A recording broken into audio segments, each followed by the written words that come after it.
మేము బలపడాలని సన్నిధిలో ఉన్నాము. యేసయ్యా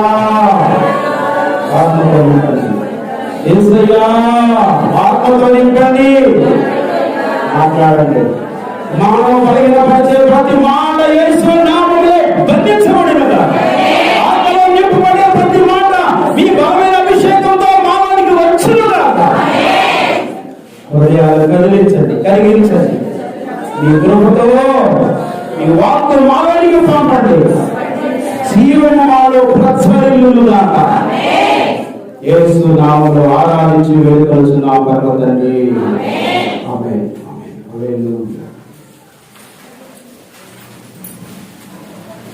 ఆత్మీయ జీవితానికి ఏముండాలి అంటే దర్శనం ఉండాలి.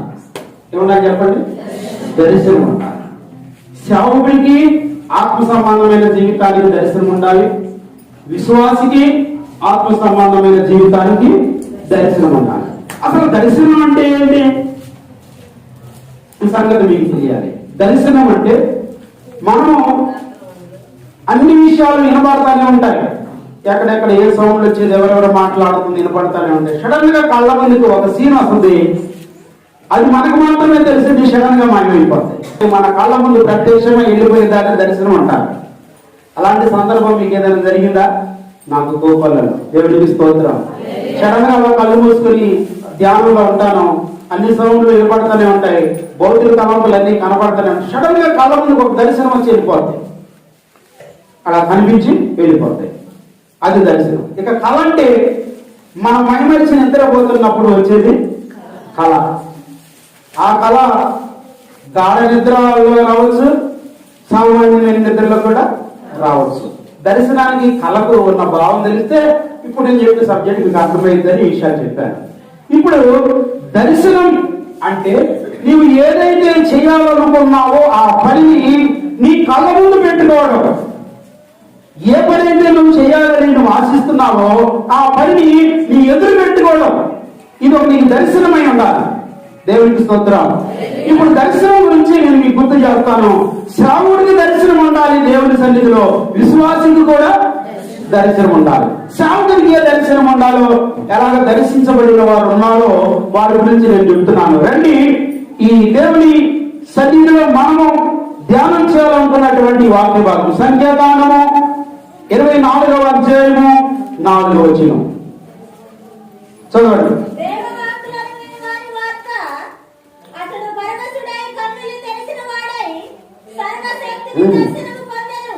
సర్వశక్తుని దర్శనము పొందేను. ప్రార్థన చేస్తున్నాం. పరిశుద్ధుడా, జీవం కలిగిన మా తండ్రి, కృప కలిగిన యేసయ్యా, మీరే మాతో మాట్లాడి మహిమ పొందమని యేసు నామములో ప్రార్థిస్తున్నాము తండ్రి. ఆమేన్. దేవునికి స్తోత్రం. దర్శనము ఏంటని చెప్పండి? దర్శనం. ఈ దర్శనం ఎవరికి వచ్చింది? బిలాముకు వచ్చింది. బిలాముకు దర్శనం వస్తే ఆ దర్శనాన్ని గురించి బిలాము చెప్తున్నాడు. ఏమని చెప్తున్నాడు?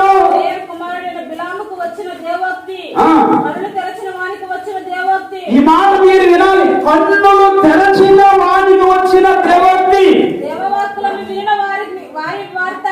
దేవవాక్కులు వినిన వారి వార్త. కన్నులు తెరిచిన వాడై దేవునికి స్తోత్రం. ఎవరు దర్శనం పొందాడు? సర్వశక్తిని దర్శనం పొందాడు. భక్తులందరూ దర్శనం కలిగి ఉన్నారు. దేవునికి స్తోత్రం. ఏ దర్శనం? పరలోక దేవుడు భూలోకమందున్న ఒక ప్రవక్తగా తాను ఏం చేయాలో ముందుగానే తెలియచేసిన మాట. దేవునికి స్తోత్రం. ఇప్పుడు సేవ చేస్తున్నాను. ఎవరిది? మా బాబు గారి సేవ. మా అమ్మేమన్నా పంపించారా ఒక పని మీద? లేకపోతే మా ఊరు ప్రెసిడెంట్ గారు ఏమన్నా ఈ ఊరు పంపించారా? లేకపోతే కలెక్టర్ గారు ఏమైనా ఆర్డర్ చేశారా? లేకపోతే ముఖ్యమంత్రి గారు ఏమన్నా మాకు చెప్పారా? లేదు.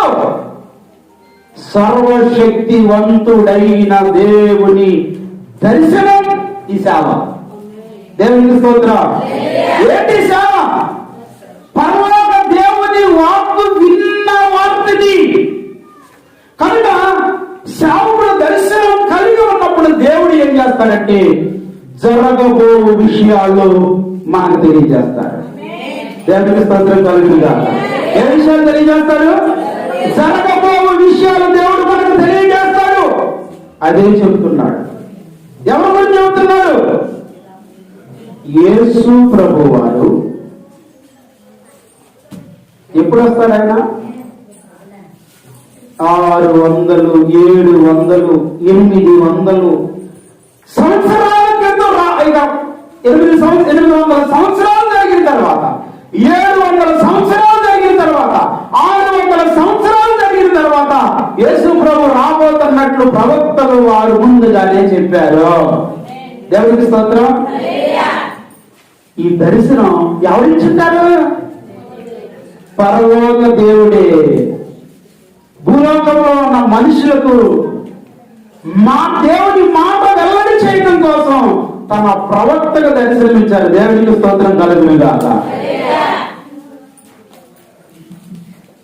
ఒకసారి ఆ ఒక సహోదరి నన్ను చక్కగా దాన్ని ఏమంటారంటే మంచి మాటలు చెప్పి ఆవిడ ఆత్మీయురాలు అనిపించుకో ప్రయత్నం చేస్తుంది. నేను ఆమెతో మాట్లాడుకుంటాను. అలాగా ఉన్నప్పుడు ఆమె ఏం చేసిందో నాకు క్షణంగా అర్థమైపోయింది. అప్పుడు నేనేమన్నానంటే, నీ కూతురు ప్రార్థన చేయట్లేదు, నువ్వు నాకు మ్యాచింగ్ చేస్తున్నావు, నన్ను మెప్పించడాలంటే నువ్వు దేవుడిని మెప్పించు అనగానే బోర్ని ఏడ్చి అసలు విషయం చెప్పేసి దేవుడికి మహిమ కలుగునుగాక. హృదయ రహస్యాన్ని ఎరిగిన దేవుడు ఆమెలో ఎన్ని బలహీనతలు ఉన్నాయో వాటిని చెప్పేశారు. ఆవిడ నాటుకోటే చెప్పించారు. ఎందుకు ఈ విషయం చెప్తున్నానంటే, దేవుడి మహిమ కొరకు మనం కనిపెట్టినప్పుడు దేవుడే తన ఉన్నతమైన ఉద్దేశాలు శావునికి తెలియజేస్తాడు. ఆ మాటనే రాబోవు 600 సంవత్సరాలు ముందే సంఖ్యాకాండంలో బిలాము చెప్తూ ఉన్నాడు. దేవుడు దర్శనమిస్తే ఏమని చెప్తున్నాడంటే, యాకోబులో, దేవుడికి స్తోత్రం కలుగునుగాక. ఎవరివల్లంట?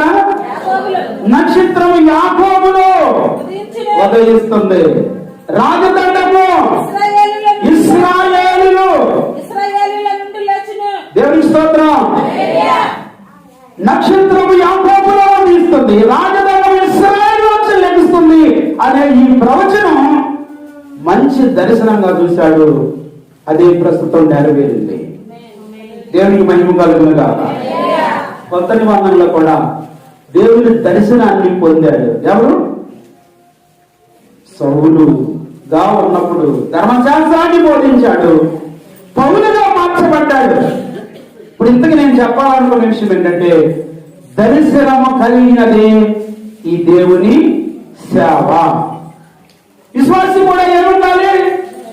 దర్శనం ఉండాలి. దర్శనము లేని సేవకుడు, దర్శనము లేని విశ్వాసి గురించి కూడా నేను మీకు జ్ఞాపకం చేస్తున్నాను. విశ్వాసులే మోసగించుకోవడం, సేవకులు విశ్వాసులు మోసగించడం, విశ్వాసులు సేవకుడు మోసగించడం, ఈ దరిద్రం అసలు మనకు వద్దండి. దేవునికి స్తోత్రం. ఏదైనా దేవుడు చూస్తేనే సేవకుడు చెప్పగలిగిన వాడుగా ఉండాలి. అప్పుడే దేవుడికి ఇష్టమైన సేవకుడు. దేవునికి స్తోత్రం కలుగునుగాక. ఏదైనా దేవుడు చూపిస్తేనే విశ్వాసులు చెప్పగలిగినట్టు ఉండాలి. నువ్వేదో గొప్పగాను అనుకోవాలని మాయ మాటలు చెప్పటాలు అది లోకంలో ఉంది.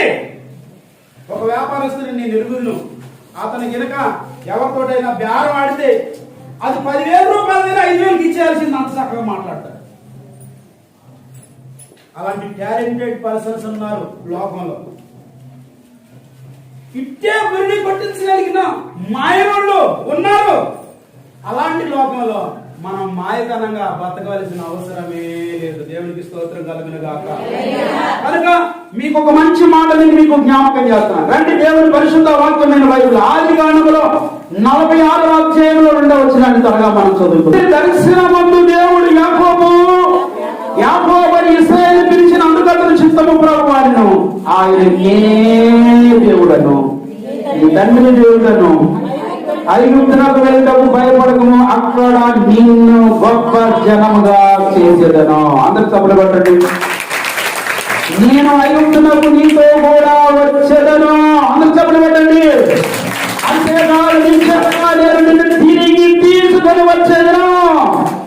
యేసేపు నీ కన్నుల మీద తన చెయ్యి ఉంచినని సెలవిచ్చెను. అలాంటి మాయ బ్రతుకు కాకుండా మహిమ కలిగిన దేవుని ఆత్మ చేత నింపబడతాము కాక. ఇక్కడ నేను మీకు గుర్తు చేస్తున్నాను, రండి. ఆ మాట మీరు చదువుతా ఉంటే దేవుడు యాకోబు ప్రత్యక్షమై యాకోబుని పిలిచి, నేను నీకు తోడై ఉంటాను, నేను నిన్ను చేస్తాను, నేను నిన్ను గొప్ప చేస్తాను. నువ్వు ఏ కుమారుడైతే చనిపోయాలనుకుంటున్నావు, ఏ కుమారుడైతే ఈ రోజు నాకు ఆశ లేదు, ఆ కుమారుడిని నేను చూడలేను అనుకుంటున్నావు, ఆ కుమారుడే నీకు వంటలు ఇచ్చాడు, ఆ కుమారుడే నీకు గాజులు ఇచ్చి పంపించాడు, ఆ కుమారుడే నీకు రథాలు ఇచ్చి పంపించాడు, ఆ కుమారుడే ఈ రోజు నిన్ను ఐగుప్తుకి రమ్మని అక్కడ ఉండి పిలిచేది ఎవరు కాదు, నేనే నిన్ను నడిపించడానికి ముందుగా యేసేపుని నీ కుమారుడు ఐగుప్తుకు పంపించాను. అందరి సభలు కూడా దేవుడు పైన తెలుసా.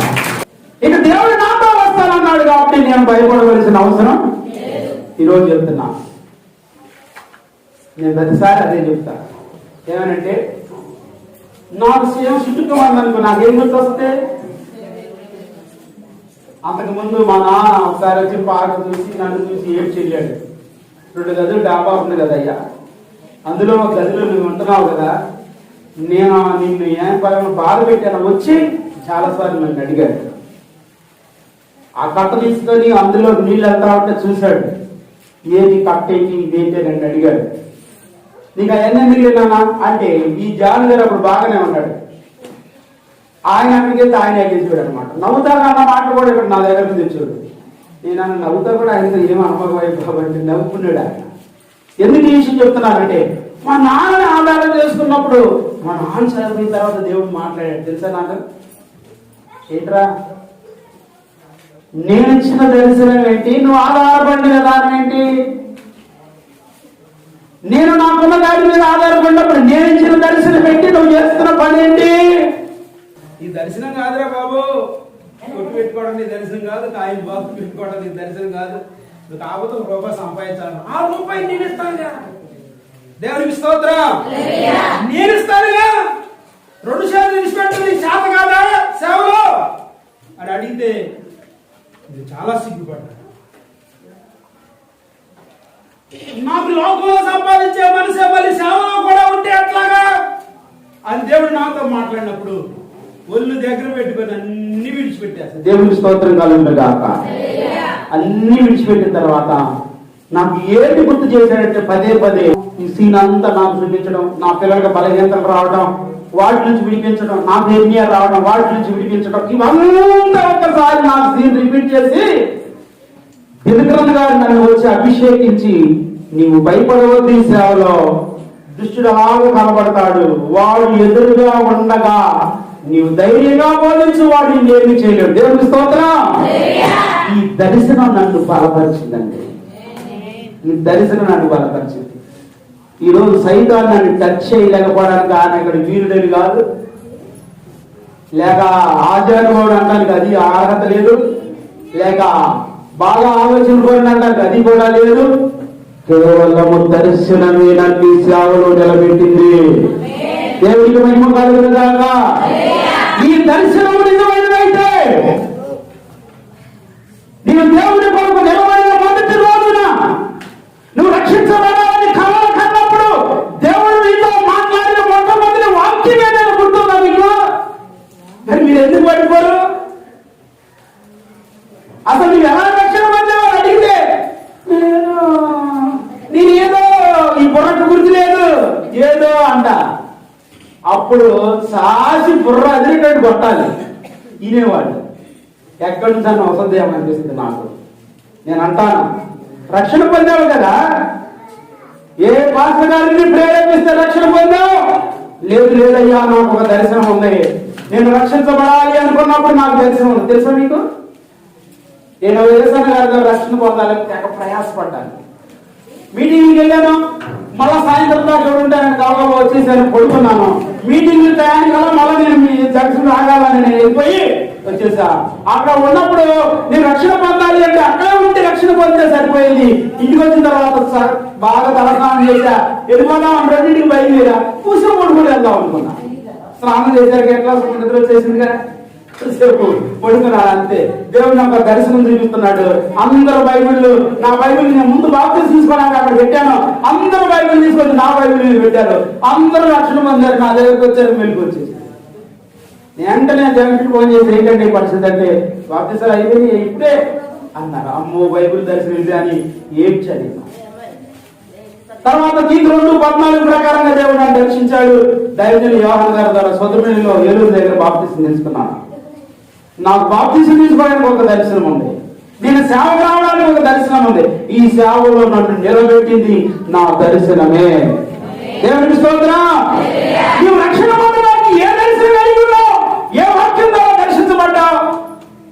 లోపల నేను ప్రత్యేకంగా ఉండడానికి పలానా మాటలను పట్టుకుందయ్యా, పలానా నిష్ట నీతి దేవుని మాటలో ఉన్న శక్తిని ఆవరించిందయ్యా. ఈ రోజు ఆ దర్శనం నడిపిస్తుంది అని విశ్వాసి సంఘంలో లేకపోతే నువ్వు పడతావంట, నిన్ను సరి చేయలేక కావాల్సి వస్తుంది సేవకుడు. నువ్వు బయటకు అవుతా ఉంటావు, నిన్ను చూసేటువంటి వారంతా కూడా ఆడిపోసుకుంటా ఉంటారు. దేవుని నామం అవమానం అవుతుంది. ఆ స్థితి మనకు దూరమవుగాక. దేవునికి స్తోత్రం.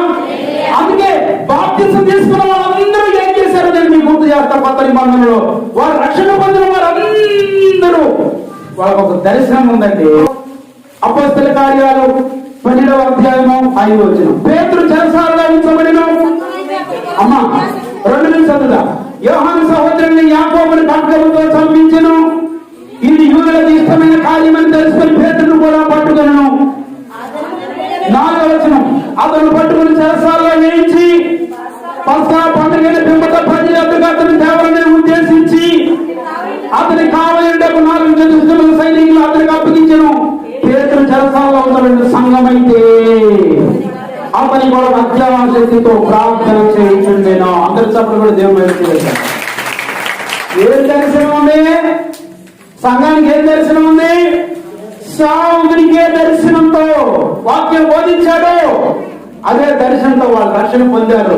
ఏ దర్శనంతో వాళ్ళు రక్షణ పొందారో అదే దర్శనంతో వాళ్ళు ఏం చేస్తారు తెలుసా? ఒక వ్యక్తిని చంపి సంఘంలో ఇదిగో ఈ వ్యక్తిని మేము చంపేశాం, మీరు కూడా చస్తారు జాగ్రత్త అని సవాలు విసిరారు. అట్లాంటప్పుడు దాక్కోలేదు వాళ్ళు. ఏం చేశారు? దేవుని కొరకు మేము రక్షణ పొందినన్నాడు, మేము ప్రార్థన మానమని శబ్దం చేస్తున్నారు. ఎలాంటి పరిస్థితుల్లో? అప్పటికే యాకోబుని ఖడ్గంతో చంపారు సంఘంలో. ఇప్పుడు జరుగుతున్న విషయం ఏంటంటే ఇది యూదులకు ఇష్టమైన కార్యం అంటే యూదుడు ఎవరు? సయానా యెహోవా దేవుడే గొప్పవాడని ప్రకటించిన వ్యక్తులు. ఈ రోజు నిన్ను సీరియస్ అయిన ఎవరో కాదు, నీ అన్నదమ్ములే, నీ అక్క చెల్లెళ్ళే, నీ దగ్గర ఉన్నోళ్ళు తప్ప, నిన్ను అంత బాగా నమ్మినోళ్ళు తప్ప ఇంకెవరెంత నిలిచినవా? అందుకే మా పెద్దండి ఈ కాదు, మా అమ్మ ఇట్లా అన్నాడండి, మా వాళ్ళు ఇట్లా అన్నాడండి. ఈ ధ్యాసతో నిన్ను ఆత్మీయ దృష్టి చెడగొట్టి సైతాన్ని నిన్ను ఎక్కడికో తీసుకెళ్ళాలని ఆ దర్శనం. నువ్వు ఆ దర్శనం నెరవేర్చుకుంటున్నా, నాకు అర్థంగా అర్థమైందండి, నా తోడబుట్టింది ఎంత కోపం ముంచింది అంటే ముంచిందండి. ఎందుకని? మనిషే కదండి. నాన్న ఇట్లా చేశాడు, అమ్మాయి ఇట్లా చేశాడు. ఈ పాయింట్ మనకు వద్దండి. దేవునికి ఇష్టమైన వారిగా మనము ఉండి ప్రతి సమస్యను జయించును గాక. యూదునికి ఇష్టమైన కార్యం అంట. ఏంటి ఇష్టమైన కార్యం? యేసు ప్రభు దేవుడని నమ్మి ప్రకటిస్తున్నటువంటి పేతురుని తీసుకెళ్లి చెరసాలలో వేయించడం ఇష్టం అనుకున్నాడంట 7 రోజులు. అప్పటికే సంఘంలో ఒకటి చంపేసి సవాలు చేయరు, ఎవరైనా ప్రార్థన చేస్తే మీకు ఈ కర్మ వస్తుంది.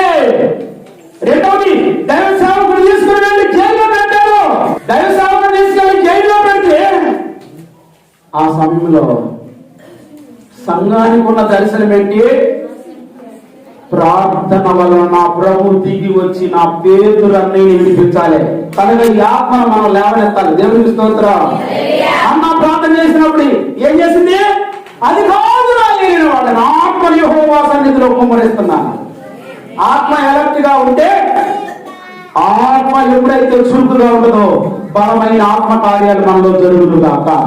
దేవుని దర్శనం పొందిన పేతురు అన్నయ్య కొరకు దర్శనం కలిగిన సంఘం బలంగా ప్రార్థన చేస్తుంది.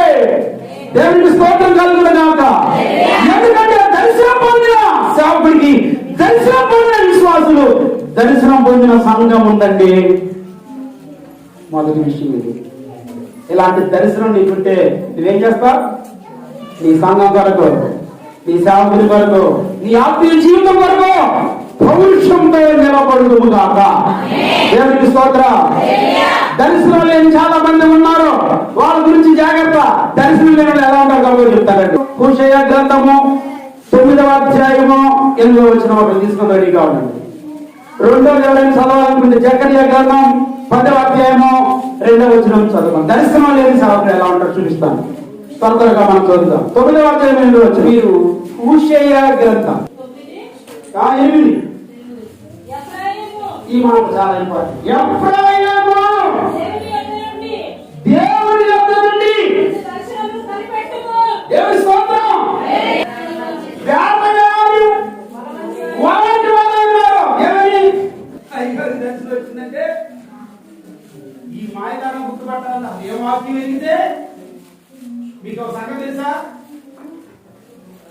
ఎవరు ఏ సౌలునైతే దేవుడు దర్శించారో అదే సౌలుని దర్శించిన దేవుడు అరణ్యం దర్శించి, నా కుమారుడైన సౌలు కిందనే అనబడిన వీధిలో ఉన్నాడు, అక్కడికి వెళ్ళు, దేవుడి స్తోత్రం. నా దర్శనం పొంది కళ్ళు లేకుండా ఉన్నాడు, నువ్వే క్షేత్రిస్తే నేను స్వస్థిస్తాను. సౌలుకి ఏ దర్శనం అయితే వచ్చిందో అదే దర్శనం సేవకుడికి వచ్చింది. దేవుడి స్తోత్రం కలుగుగాక. కాబట్టి నేను చెప్తున్నాం, వాక్యాన్ని బోధించే వారిలో కూడా చాలా దుర్మార్గులు ఉన్నారు. క్షమించండి నన్ను, నా మట్టుకు నేనైనా ఒళ్ళు దగ్గర పెట్టుకొని జాగ్రత్తగా బ్రతకాలి. దేవునికి మహిమ కలుగుగాక. ఏమంటున్నాడు అంటే, వాళ్ళంట నీ దర్శనం కలిగి ఉండి ఎఫ్రాయిము అని చెప్పి ఏమన్నాడంటే, ఎలాంటి వాళ్ళంట? వేటగాని వారంటి వారై ఉన్నారు. ఈ రోజు ప్రజలు దోచుకోవడానికి మాయ మాటలు చెప్పే వాళ్ళు ఉన్నారు, వాక్యానుసారంగా బ్రతికే వాళ్ళు లేరు. నీ సొమ్మును దోషముగా మార్చుకుని బ్రతికే వాళ్ళు ఉన్నారు. చాలా జాగ్రత్త అని చెప్తా ఉన్నాడు. ఆ చదువు మా మాట ఖండించగా వారు దేవుని మందిరములో శత్రువులు. విశ్వాసులుగా మీరు నటించవలసిన అవసరం లేదు. నమ్మకంగా మీరు దేవునికి బ్రతకండి. దేవునికి స్తోత్రం. దేవుని యొక్క విశ్వాసులు నమ్మకస్తులై ఉండాలి. దేవుని యొక్క సేవకుడు నమ్మకస్తుడు. దేవునికి మహిమ కలుగుగాక. అలా ఉంటేనే దేవుని కార్యాలు జరుగుతాయి, దేవుని ప్రవచనాలు నెరవేరుతాయి. దేవుని సన్నిధిలో ప్రార్థన చేయగలిగిన విశ్వాసులు దేవుని మహిమ కొరకు జీవిస్తారు. దేవునికి మహిమ కలుగుగాక. ఆ రెండో విషయాన్ని మీకు జ్ఞాపకం చేస్తున్నాను. రండి, దేవుని పరిశుద్ధ వాక్యం. ఇప్పుడు రెండో మాట్లాడండి. మనం రెండో మాటలో విశ్వాసికి దర్శనం కలిగి ఉండాలి, సేవకుడికి దర్శనం కలిగి ఉండాలి. ఆ దర్శనమే మనం నడిపిస్తుంది అని మనం విన్నాం. రెండవది సంపూర్ణ సమర్పణ కలిగి మనం జీవించాలి. అమ్మ ఎట్లా జీవించాలి? సంపూర్ణ సమర్పణ కలిగి మనం జీవించాలి. సంపూర్ణ సమర్పణ కలిగి జీవించడం అంటే ఏంటి? కొరింథీ పత్రిక 2వ కొరింథీ పత్రిక 11వ అధ్యాయం 2వ వచనం. దేవుడు నాలో ఉంచిన ఆసక్తి, దేవునికి స్తోత్రం. దేవుడు ఏం చెప్పాడో దాని గురించిన ఆలోచన నాలో ఉంది. దేవాశక్తి ఎడల ఆసక్తి కలిగి ఉన్నాను. ఎందుకనగా ఒక్కడే పురుషునికి అనగా క్రీస్తుకు సమర్పించవాలని అందరూ సభలు ఆత్మలో మనం ట్రాన్స్ఫర్ అయిన తర్వాత భౌతిక సంబంధమైనటువంటి ఏ అవయవాల గురించిన ప్రస్తావన అక్కడ ఉండదు. మనందరం ఎవరో చెప్పండి? ఆత్మ సంబంధికులైన మనుషులు. ఈ సోల్ అంటే ఈ బాడీ నుంచి, ఈ భౌతికమైన దేహం నుంచి ఆత్మ బయట వచ్చిన తర్వాత ఇప్పుడు పురుషాత్మ, స్త్రీ ఆత్మ అని ఇంకా ఏమి ఉండవు. దేవుని ఆత్మను ధరించుకుంటాం మనం. దేవుని ఆత్మను ధరించుకున్నటువంటి మనము ఇప్పుడు దేవుని యొక్కకి వెళ్ళిన తర్వాత మనందరము ఎవరు ప్రదానం చేసుకుంటారంట? క్రీస్తు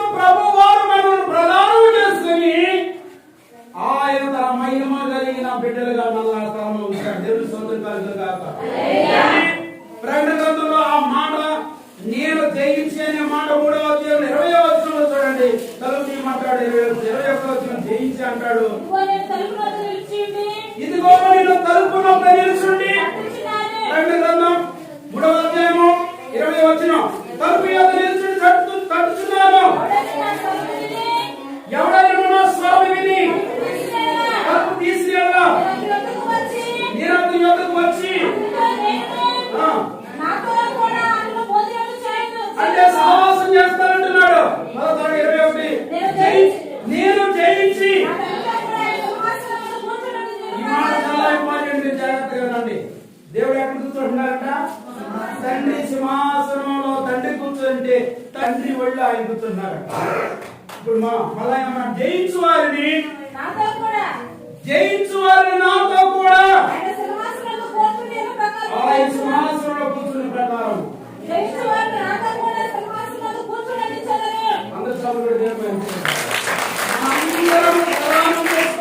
దేవుని ఒడిలో అమ్మా ఎక్కడ ఉండబోతున్నాం? ఏసై ఒడిలో. మరి మా అమ్మ అవకాశాలు ఏంటంటే అవును ఆకాశం సింహాసనం, భూమి ఆకాశం, మహాకాశాల పైన నా దేవుడు ఉండగలిగిన వాడు, అందుకోగలిగిన వాడు. దేవుని స్తోత్ర. ఆ ఒళ్ళో ఏమవుతాను ఇంత బాగోండి ఇంత పడుకుని అంటున్నామా? నీవు ఒక ఆత్మగా మార్చబడిన తర్వాత ఈ సర్వ ప్రపంచం ఆయన ఒళ్ళో ఉంచుకోగలిగిన గొప్ప దేవుడు. హల్లెలూయా. అంత మహిమ కలిగిన దేవుడు, మహత్సము కలిగిన దేవుడు. ఆ దేవుడితో మనం ప్రదానం చేసుకుంటాడు. కారణం ఏంటంటే ఆయన ఆత్మ మనకి ఇచ్చిన కారణం. ఈ ఆత్మ ఎవరిది? దేవుడిది. అందుకే పశువులో ఒక పశువులాగా లేము, పక్షిలో ఒక పక్షిలాగా లేము.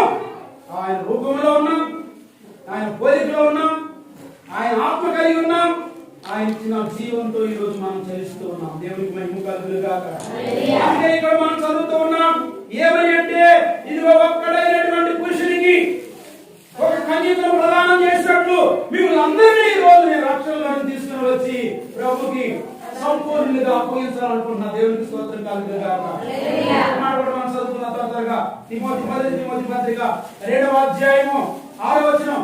ఇంకొకరు హెబ్రీ పత్రిక 5:7 తీసుకో రెడీగా ఉండండి. మొదటి తిమోతి పత్రిక 2వ అధ్యాయం 6వ వచనం. అందరి కొరకు విమోచన క్రయధనముగా తనను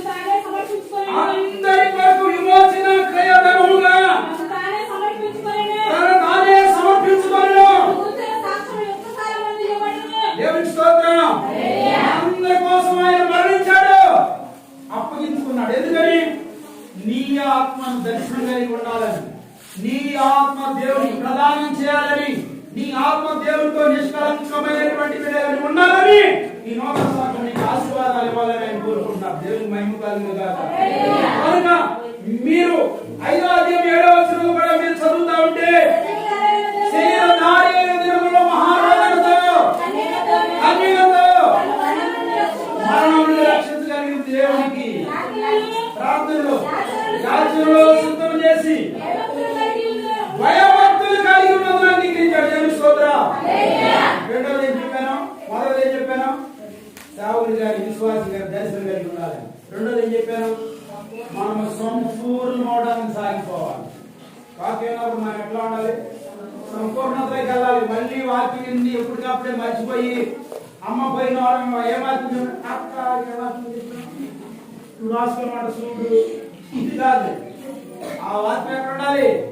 హృదయంలో దాల్చుకుంటా ఉండాలి. ఎప్పటికప్పుడు స్టోరేజ్ అయిపోవాలి వాక్యం. దేవునికి స్తోత్రం కలుగుగాక. ఈ వాక్యమే నిన్ను పరలోకం చేస్తుంది. ఈ వాక్యమే నిన్ను పరిపూర్ణం చేస్తుంది. ఈ విషయం మీరు గుర్తుపెట్టుకోవాలి. కనుక మనం పరిపూర్ణం అవ్వాలి. ఎప్పటికప్పుడే మళ్ళీ పాటలు పాడి మీ చెవుల్లో కదా నేను ఉండకూడదు.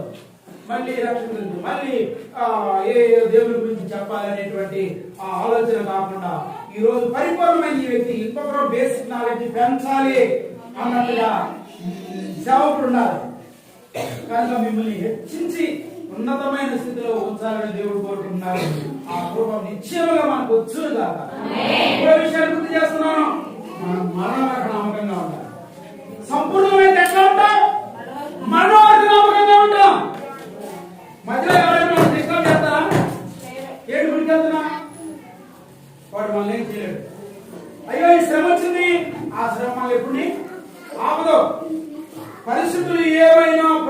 కొరకు నమ్మకంగా మరణం వరకు ఉండుము గాక. ప్రకటన గ్రంథంలో మరణం వరకు నమ్మకంగా ఉండి దేవుడు దీవిస్తానన్నమాట. 2వ అధ్యాయము 10వ వచనం, ఇదిగో మీరు శోధించబడినట్లు ఎవరినమ్మా? రక్షణ పొందిన వాళ్ళనే, ప్రభు నమ్ముకున్న వాళ్ళనే సైతాన్ ఏం చేయాలనుకుంటున్నాడంట? ఇబ్బందులు పెట్టబోతున్నాడంట. అందుకే అపోస్తలుడు పౌలు అంటాడు, ఇప్పటి కాలపు శ్రమలు పొందవు మహిమ ఎదుట కావు. దేవుని స్తోత్రం. శ్రమ వచ్చిందనుకో ఏమంటాం? దేవుడు నా సీనియర్ చెప్పాడు వస్తుంది గారి మధ్య తప్పన చేయించి పెట్టి ఏమవ్వాలి? పాట పాడాలి. వెనకాల అయ్యారు పాట పాడుకుంటావాలి చేయించి పెట్టి. అది కాదు. దేవునికి స్తోత్రం. చెయ్యి విడవలేదు. అందుకే ఈ రోజు సజీవులుగా మనకు వచ్చిన ఆపదలు ఎంత? ఈ రోజు మనం పడుతున్న ఇంత శ్రమ కారణం ఎన్నో శోధనలు ఉన్నప్పటికీ క్షేమంగా ఉండటకు గల కారణం మన దేవుడు మన చేయి పట్టుకొని నడిపిస్తూ ఉన్నాడు. హల్లెలూయా. అందుకే ఇక్కడ అంటున్నాడు ఏమంటే, సాతాను సింహాసనం స్థానంలో ఉన్నాం కాబట్టి కర్మ మనకు వస్తుంది. ఎందుకంటే ఆడు ఈ లోకంలో ఉన్నాడు. ఆడు పెట్టుకుంటారు. మన యేసయ్య ఏమన్నారు? ఏంటంటే అమ్మ బంగారం మన యేసయ్య పాదాల కింద ఉంది. దేవుని స్తోత్రం. హల్లెలూయా. యేసయ్య పాదాల కింద ఉంది బంగారం. రేపు మన పాదాల కింద ఉండబోతుంది. బంగారం నడిచే రోడ్లు ఏంటి తెలుసా? బంగారం రోడ్లు నీవు అడిగి పెట్టాలని. బంగారం నీకు ఎందుకు లేదు? ఎందుకని? బంగారం కంటే అమూల్యమైన విశ్వాసం అన్నాడు. దేవుని స్తోత్రం. మనకి ఇచ్చిన విశ్వాసం ఎలాంటిదంట? బంగారం కంటే గొప్పది. బంగారం కంటే గొప్పదైన విశ్వాసం మనసులో ఉంచుకొని బంగారం రోడ్ల మీద నడిపించే దేవుడు మనం వెంబడిస్తున్నాం. ఏ బంగారం లేదని బాధపడవలసిన అవసరం లేదు. దేవుని స్తోత్రం. బంగారం కంటే విలువైన నా దేవుడు ఉన్నారు. ఆయన రేపు నన్ను బంగారపు రోడ్ల మీద నా పాదాల కింద బంగారం ఉండబోతుంది. ఆ కడతలా వేసే ఆ శ్రేష్టమైన బంగారం మీద నువ్వు నడవబోతున్నావని సంతోషం కలుగులు కాక. చూస్తే నమ్మకంగా ఉండము. ఎప్పటి వరకు? మరణం వరకు నమ్మకంగా ఉండము. నేను మీకు జీవ కిరీటము సంగములతో ఆత్మ చెప్పుచున్న మాట చెవి గలవాడు వినుడు గాక. జయించువాడు రెండవ మరణం ఏ హాని చేయదు. దేవుని స్తోత్రం. అద్భుతాలు చూడబోతున్నాం. జరగబోయే విషయాలు ఎన్నెన్ని సంవత్సరాలు జరగబోయే విషయాలు ఆశీర్వాదకరంగా నీకు ఉండబోతున్నాయి. అదే కాలంలో బాత్రూంలో ఉంటే నాతో సాధారణ అన్నాడు, ఏంటి ఇంత ప్రయాసపడ్డావు ఇప్పుడు చెప్తే అన్నాడు. ఇక్కడ కూడా ఇంటిపెట్టాను. నేను అన్నాను, ఒకవేళ నేను బ్రతికితే ఇప్పుడు తెచ్చాను, ఇప్పుడు తెచ్చిన దేవుని స్తోత్రం అంటాడు. వెళ్ళిపోయింది. ప్రశాంతం వచ్చేసింది. ఇప్పుడు తెచ్చిన దేవుని కోసం స్తోత్రం అన్న. ఈ సౌండ్ ఆడు డిఫరెంట్ పడింది. నా సౌండ్ ఆగిపోయింది. నాకు వినపడే సౌండ్ వేస్తున్నాం. ఇప్పుడు తెచ్చిన స్తోత్రం అన్నావు. మన పదవాడు మెంటలు లాగట్లే, ఆడు పదవున్నాడు మెంటలు లాగట్లేదు. దేవుని స్తోత్రం. ప్రభుత్వానికి నమ్మకంగా ఉంటుంది కాక. ఈరోజు మీరు గుర్తు పెట్టుకోండి, దేవుని పిల్లారా, మరణం వరకు నమ్మకంగా ఉండు. జీవకీర్తి ఇస్తానన్నాడు. జీవకీర్తి ఇచ్చే దేవుడు ఇంకో పని కూడా చేయబోతున్నాడు. ఆ మాట చెప్తున్నాను. ఏంటి ఆ మాట అంటే, జీవకీర్తి ఇస్తున్న దేవుడు మనకి రెండో మరణం ఏ హాని చేయకుండా మనం కాపాడబోతున్నాడు. హల్లెలూయా. ఏంటి రెండో మరణం ఏంటంటే? ఏదమ్మా రెండో మరణం ఏంటండి? చూడండి 26:11 వచనం. ఆ రెండో మరణం ఒక మాట చెప్పేసి ముగించేస్తున్నాం. గొప్పవారేమి కొద్దివారేమి మృతులైన వాళ్ళందరూ ఆ సింహాసనం ఎదుట నిలబడి చూసింది. అప్పుడు జీవగ్రంథాలు ఏర్పడ్డాయి. వేరొక గ్రంథం ఒప్పుబడింది.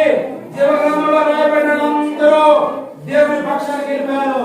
వేరొక గ్రంథంలో రాయబడిన అందరూ మృతులోకంలో మరణంలోకి వెళ్ళిపోవడానికి రెడీగా ఉన్నారు. ఇప్పుడు 12వ వచనం చదువుదాం.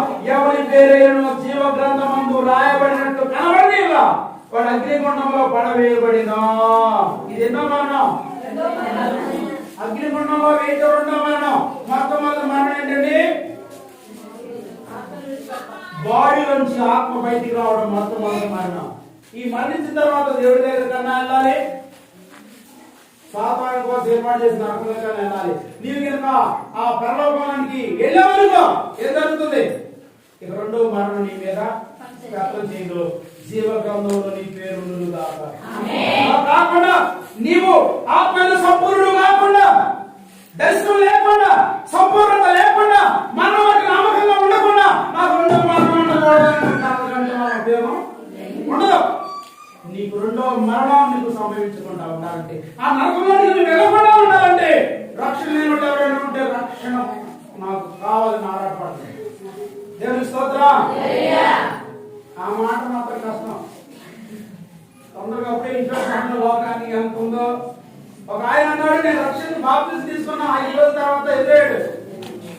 ఏంటో పిల్లడా ఇదివరకు అక్కడ కనపడలేదు అన్నాడు. ఎక్కడ వాళ్ళ దగ్గర చక్కడం అనమాట. అక్కడ కనపడలేదు అంటాడు. నేను బాప్తిసం తీసుకున్నాడే, అరే ఈ జీవితం ఎంత ఆగమైపోయిందిరా అని 2 సార్లు అది అన్నాడు. నాకు మంది స్టార్ట్ అయిపోయింది. ఏమైంది నాకు అన్న? ఏమైతే లోకం అనిపించాక నాలాంటి వయసులో ఉండాలి నీకు ఆ బాధ భక్తి అన్నాడు. 5 రోజులు మనీ పెట్టుకున్నా. 5 రోజులు మనీ పెట్టుకున్నా. ఎందుకని అది సినిమా గుర్తొస్తుంది. ఇక ఆ క్లాస్లో నేను భక్తి సరిగా చేయకపోతే దేవుడు అన్నారు, నమ్మకంగా ఉంటే నేను నిన్ను జీవించబోతున్నాను. రక్షణ పొందినోడు ఏ విచారించాల్సిన పని లేదు. లోకంలో ఆనందించొద్దన్నారు, లోకంలో చెడుగా ఆనందించొద్దన్నారు. అంతేగాని లోకంలో కలిసి నా బలి అయిపోయింది, ఆయన పట్టుకున్నాడు. ఏమైంది? నా మనకి ఏ బలి లేదు, ఏ రోగం లేదు, ఏ రకమైన శాపం మనకి లేదు. దేవుడిలో నిత్యం ఆనందం ఉంది. దేవుడికి స్తోత్రం కలుగుగాక. కాబట్టి దేవుని పిల్లల మరణ వరకు నమ్మకంగా పొందుముగాక, జీవకిరీటం పొందుముగాక, లేకుండా పరలోకములో ఉందుముగాక. అట్టి ప్రభు దేవుడు మనకు అనుగ్రహించుగాక. ప్రార్థన చేస్తున్నాం. తండ్రి వందనాలు. ఈ పరిశుద్ధ శక్తి, ఈ బలమైన అభిషేకం మాకు కావాలి యేసయ్యా. ఈ ఆత్మతో మమ్మల్ని ఈ కొరకు జీవులు చేసయ్యా. దర్శనం లేని సేవలు చేస్తే, దర్శనం లేని విశ్వాసాలు జీవిస్తే, దర్శనం లేని వ్యక్తులను మోసగిస్తాం. దర్శనం లేని విశ్వాస జీవితాన్ని లోకంలో పడగలుగుతుంది. ఆ స్థితి నాకు దూరమును గాక. తండ్రి నీకు స్తోత్రం. సంపూర్ణమవడానికి సాగిపోయే మనసు రాకుంటే ఆ సంపూర్ణత సర్వ సత్యములకి నడిపించినట్టు బలపరుస్తుంది. ఆ సంపూర్ణత నాలోనికి లేకపోతే నేను మోసగించబడతాను. సంపూర్ణత లేని జీవితం నాకు దూరమును గాక. సంపూర్ణ కలిగిన వ్యక్తిగా నేను ఉండును గాక. మరణ వరకు నమ్మకంగా ఉండేందుకు జీవగ్రంథంలో నా పేరుంటే రెండవ మరణానికి ఏ మాత్రం అధికారం లేకుండా బంగారపు వీధుల్లో నేను నడిచి నా దేవుని మహిమను చూడబోతున్నానండి. గొప్ప నాకు కలుగునుగాక. ఆ గొప్ప కృపని పేరుకి మాకు దయచేయండి తండ్రి. నీకు స్తోత్రం, స్తోత్రం, స్తోత్రం, స్తోత్రం, స్తోత్రం. ప్రేమ కలిగిన ప్రార్థన చేస్తే మనం ముగించుకుంటాం.